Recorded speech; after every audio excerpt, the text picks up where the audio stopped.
podcast channel where we discuss everything sales. I'm your host, David Pereira, and today I have Steve, my partner, as well, business partner, as well as Calvin here, one of our newest recruits. How's it, Calvin? How are you doing? Good, thanks to yourself there. Good. So I think one of the things that we wanted to have a chat with you today is just how's your first few weeks gone? I know that you haven't really been in sales before, kind of, when you're working your last thing. You know, how's it gone? How's the first few days gone? How many people have told you to fuck off? You know, what's happened? How's it going? Just tell us. Maybe kick off actually, by the way, by introducing yourself. So Yeah, telling that's us a how good you way. kind of got to where you are now. Yeah. What is So- in here, Braeven, how I got here? No. So what you've done previously. So Like, don't start from like, Yeah, I when went you to started junior in school, varsity. don't go that far. yeah, just I just popped out and then went through school. And then after that? And then after that I did some studies. What did you study? I did a BCom law, I'm busy with my LLB, got a couple modules left with that. Then worked at a law firm, did some sales there, some property sales, consultations with clients, legal work, normal stuff, and then got an offer at Braeven. So came for the meeting, had the meeting, little interview, and yeah, it went well, sounded good. Started on the 8th this year and had no idea what I was getting into. Going from I worked at a law firm before this, right? So it's very quiet. Everyone's like all boring and just, as you can imagine what a lawyer would be like. Then I come here, completely different culture, open office, everyone's friendly. They're a bit hard on you, but it's a high performing environment, right? So we got our targets to meet. First week we were hit with training, courses, training, product training, and then also just had to sit down and speak with Dave and Steve, and then sit and grill you. Like, what is this product? What do we do? How, basically, and then we get scores. So scores out of 10 to see how well we actually do, or how well we actually know something. And that was the first week, so it's very interesting. And then the second week, we moved into targets. We had a competition for the sales rep. So it's very competitive here at Braeven. They really push you to excel. We've got some good guidance from Steve and Dave and the other guys. But it's quite cool. Enjoying it so far. Just need to meet my targets, and that's about it. So what was your most effective training that you went on? So I'm going to tell you. So you can either remember Dave ran a couple of training courses like on Flowcentric and things like that. Then you came with me to some of our customer-facing meetings, and I said to you, the best training I think for a sales guy is sitting in front of customers with a senior guy. That's when you learn, because now this is customer facing and the kinds of questions that you get and how you feel them and all that. So how effective do you think, how long have you been with us now? 2 weeks? This will be my third. Yeah, so you're the third week now. So how effective has your training been, and which aspects of it has been the most beneficial for you? That's a good question. So the sales training, I picked up a lot from the courses, like just like how to introduce yourself, how to just find people, like lead generation, that sort of stuff. But the product training, the sitting and discussing it. So coming to the meetings or talking to Dave or Steve about the products, I found was much more helpful, because you get a better way of phrasing it in a conversation than just learning it off like a product brief. So yeah, a little bit of both, but I do enjoy going to the meetings. The catalytic meeting, I learned so much more in the one meeting than I did in the product training, because it gets your mind working, because it's more of a discussion than just a sit there and learn. Yeah. So the nice thing that you've been exposed to is selling our products and selling Braeven. Yeah. You've been on both sides of the fence now. And how do you think the selling Braeven went? Selling Braeven is the best, because it's a high performing place. We've got the targets sitting on the boards. Unfortunately, no one else can see that because I'm only allowed to. But we got big targets to reach. So where was I going with that? Just went blank. No, but it is. But it's like, as I said, selling the business and what we do, and it's trying to explain to people, that sales, hiring a sales guy and saying, right, go and do it, just doesn't cut it, you know what I mean? And that when we're selling Braeven, we talk about our team, we talk about all the different dynamics, we talk about our databases, we talk about our processes, you know what I mean? So I think for you, the sales, how much have you learned about salesmanship since you've been here? Compared to your previous job? Make it like 200%. Yeah. I think it's very different when you're in an environment like this where that's all we do here. And also the type of sale, because I know where you were before. That was more consumer sales. It's, you compare it to the likes of if you're selling like insurance, if you're selling B2C, whereas we are obviously just B2B. I think it is a bit of a different animal, and we prefer it because it's not as, I think it doesn't get as emotional. Because one of the things that I'll tell everyone what Calvin used to do was to do what's it called? Debt collection. Yeah. And not the debt collection where you didn't even have a baseball bat, you have to do it via the phone. So that's something that I still toyed with Steve with the idea that that's going to be part of our training. Is that someone comes in here and has to do a week of debt collection, and how much money can you collect? You get a lot of those FOs doing that. But I'd actually like to ask your opinion because you've been through it. You've gone through our onboarding, our training now, and it's a lot more formal and it wasn't formal at all. It's a lot more formal than it's been for, we're getting better. How was that versus, and think about like a cold calling aspect of it now. Do you think that having a week or 2 weeks of debt collection and going through that process and that just shit, would you think it helps to it's more building a thick skin more than anything else, and being able to deal people with the phone, being able to deal with emotional people on the phone. Yeah.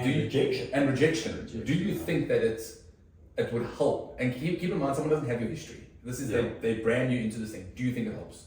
The debt collection calls. Sure.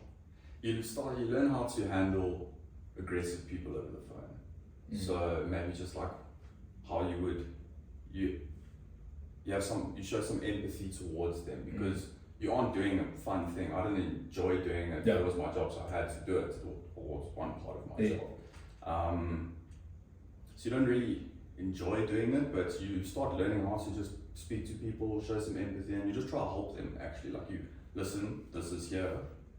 It's not going away unless we can try and figure out some sort of an arrangement. So on the negotiating side, with an emotional person, I think it does help. But to go back where I went blank, selling Braeven,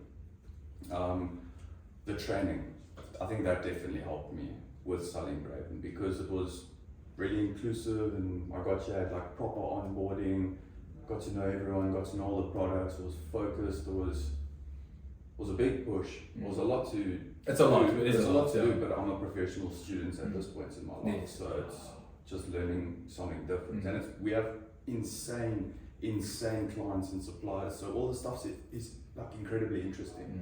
It's stuff you wouldn't think of, and it's stuff that you go through every day, like different software portals or like the stuff you use in the cloud. Like it's all things we use, but actually have absolutely no idea of what's happening behind it. So it's also an interesting field of work to be in because we take more of a consulting approach than just sales. We are pushed to know the product, know enough that we can explain to people exactly what we do and how we can help them. Like, what are your problems? You can identify problems, then we have a solution. Let's just see if we can actually help first, and then take it from there. Actually, I'm just thinking now. You've sat in on school meetings. Yes. You've discussed school automation, all of that. You've sat in Braeven meetings, selling Braeven, so you've heard, and then you sat in meetings. Druid, so the software, the chatbots, so you set in those. So, I think, when we tell a new recruit, but you are going to learn a lot, and you're going to have to learn a lot. It's not an understatement. Hey? Yeah, it's not an understatement. I think that shortlisting on recruiting needs to be very strict, like on the type of person you're going to be hiring, because if you don't really know, or you just want a job, you're not really going to cut it. You've got to at least have some interest in what you do. You've got to buy into There has to be some curiosity there. Buy into the whole culture that is Braeven. The culture part's quite important. Oh, the culture part's unreal. When you asked me what was my favorite training, I was going to say darts. But I don't think that was the right thing. Yeah. So yeah, we just for the group for the audience here, it's like it is. We have like a lot of fun, but there's also, and you know, there's fun, but there's pressure. You know what I mean? And one way of dealing with the pressure is by creating a lekker environment for people to work. You know what I mean? So like everyone just sits and works. You check people watching YouTube videos, trying to learn something. Then I just go and play darts, come back, and I like playing darts because it gets me like hyped up because I don't want to lose. Yes. And I'm like, cool. Darts is done. Darts is finished. Let's go back and work. So I think if we include another game here, it needs to be one where you need to win. Like it has to be that type of game. You know what I want to get? The next thing we're getting is one of those football machines. The problem is the noise of that thing. I know. That thing makes a racket. Yeah. So. Or maybe if we have to move offices, if our office needs to be bigger, we should have a Maybe, games yeah, room. games We have room. like a proper games room. The problem is that everyone's going to spend all the day in the games room. There's going to be no one in the office. But no one goes and plays darts all day. Yes, but I'm saying now we're talking about there's going to be a foosball table, a darts table, then there's going to be a pool table, then there's going to be like an arcade, there's going to be a Pac-Man over there, and everyone wants to get the highest score, because see, that's something I would... Remember Marcello's place? Yes, yeah, they also had a gold They game had room. like a and- proper they had like a bar area with all these games and shit for the people, but that's an advertising agency. Yeah, so it's also a bit And so funky. it's around crazy and a whole bunch of crazy people. You know what I mean? But that was like... But that fits us quite nicely. Yeah. So now we know when we get into new offices, we're not going to worry about the square meterage of the office or anything. It's like, where's the games room? Games room. Just show me what the games room can do, and then you know if we can put like some soundboard and yeah. Okay. So I think the one thing that I do want to know, and I think it's because I'm thinking quite seriously in terms of the onboarding process. In your opinion, right now, do you think it's worth including 1 week of debt collection phone calls as part of the onboarding process? Debt collection phone calls. What, just to Thick skin, practice? Just practice. Don't be scared of the Getting phone. thumped. Don't be scared of the phone. Yeah, getting that, exactly that. No, definitely could work. But Okay, my question. might lose some recruits. My question is, if you had to make a suggestion on what we could do different or better, what's your opinion? Different or better. Oh, what were you saying? That's That was a bit different, lacking. because I thoroughly enjoyed being in my 3 weeks. That was like my 2.5 week being a bit. So that's Not much maybe, of a change. maybe your first couple of days to put you on that proper sales training, those courses that you did. Were they valuable? Very. Yeah, Okay. I'm saying that they enjoy them. And then, mentorships have been valuable, training sessions have been valuable. So just give it thought, okay? Yeah, because we want to make it better. We want to make sure that, if it's going to be a 2, 3, 4 week onboarding process, that we make sure that when the guy's done with that onboarding process, they are ready to hit the road. And the other thing is weeding out people who are not going to cut it. Yes. And in your case, so what happened is we started 2 people on the same day, and the other person didn't make it, unfortunately, and it just, culturally just didn't fit in, and Curiosity as well, I think. they didn't have that will to learn, and so that didn't last. But I think that's a good thing. Yes. It's not a bad Rather thing. rather than If for you both can't parties, culturally rather than fit into both our parties. organisation, there's a problem. Do you know what I mean? And then and also because it's a high performance organisation, if you're not willing to learn and really have the intellectual horsepower, you're not going to cut it. You're not going to cut it. And I don't think that's a bad thing. So No, I I've don't been think quite it's a bad happy. I've actually been quite happy with you fitting in, your onboarding and all of that. And the other person that didn't make it, that's okay. Yeah. Not everybody's going to cut it. Yeah. It's okay. And rather cut sooner than Yeah, later. rather sooner than later. So Was it all good. Was it hire slow, fire quick? Yeah. We hire quick and fire quick. We do actually. Weirdly, Dave will tell you. I mean, I don't look at people. I don't look at people's.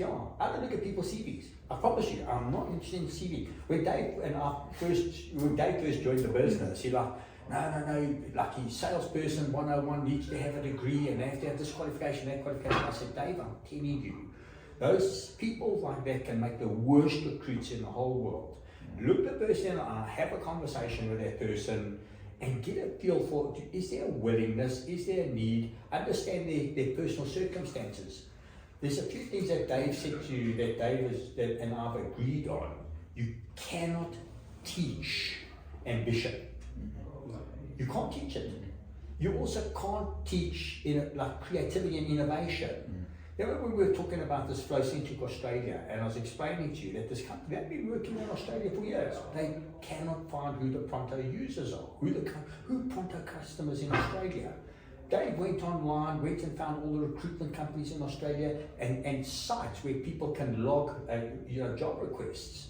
And from that, he was able to find all the Pronto users in Australia. He did it, so he They knows were, about it. so they were flabbergasted, like, how did you guys get this list together? It They took were like like, wow, that was such good thinking. You can't teach that. As a sales guy, you can't teach a sales guy to be creative in their thinking. You know what I mean?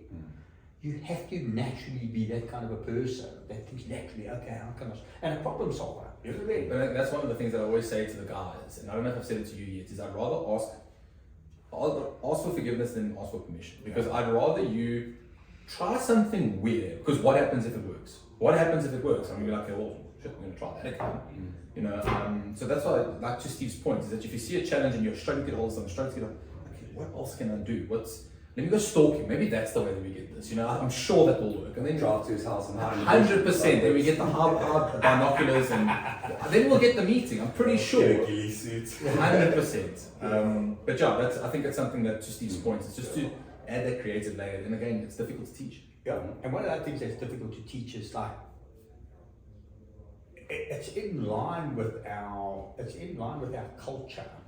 But you're starting to learn, and the more you work with us, you'll learn how we correspond with people. It's like almost like a Braeven way of corresponding with people. I think you've learned that now, working with me on emails and stuff like that. No, listen, this is like too forceful, or we like to make it more chatty, more engaging, more personalised. We don't like sending out just generic emails. Value behind it. But it's also, I think it comes with business experience, and obviously Steve, I've got more business experience than him, and so he has to get advice from me every now and again. But the way that you like word an email and the tonality of the email, you need to think about how is that person going to, like Steve and I we've had certain emails that we've had back and forth for days. Yeah. Because we're like, no, the tone of the email is not right. Like think about that email that we sent to I'm just going to say Glenn a long time ago. Think how long that email, like I mean that must have been 3 weeks that we put that email together. And it was just around, is the tonality correct? Are we underlying the right things? How is he going to perceive it? What mood is he in? And like if you start thinking about that when you're sending out emails or any type of communication, it will change the way that you communicate. I think that's where the debt collection would work. Because all we do is the whole value proposition. We're going to sell stuff and to people that need it or that want it. It's the debt collection. If the person's on the phone and they can't show empathy to the angry person, or try and just figure out a solution, then they don't really have what it could take. So it could be a good thing to try. Yeah, you've got to come across as empathetic, not threatening. Yeah, that's it. Yeah, Like, you come across threatening, you're not. And threatening, you're usually going to get a guy back up there as well. So it's actually hard to get. It's Could be good. Just think about it. It's something to think about. I don't want to drive people away, to your point, because it could happen. Are you mad? I'm not going to go. But also, like, you can measure the substance of someone. Because, I mean, I remember, you must let me know how long, because we're going to talk forever. Like, I don't know how long we're on for at the moment. It's 18 minutes. 18 minutes. Okay, 2 minutes more. It was so I know they do this at Google, but there's actually a smaller company in South Africa. They are called Unlimited Insurance. Okay. So I had a meeting with the CFO, and he had just been on board. I'm like, so how was the onboarding process? What were you doing? He's like, no, I was in the call center for 2 weeks. Every single recruit that comes into that business has to go to the call center and get used to what they're doing at the ground up, and then go to the different roles involved in the business. And I know Google does that as well. They do that with their people, so that okay, you're working in the cloud team, you're never going to see any clients, but they want them to go in the call center to understand why. Yeah. So I don't know if that's true or if it was just part of the internships in the movie, but I like to think it was true. Yeah. Okay. So it's an interesting. Nice way to look at it. Yeah. Cool. In our case, you Because we deal get with put people. on. Yeah. In our case, you get your dress on and you got to go make coffee. Yeah. That's humbling part of our experience. Another game. Yeah. First day. All right, guys. That's cool. Yeah. Thanks for being on. Yeah. First one. Thanks, Steve. Thank you, guys. Hope you enjoyed it.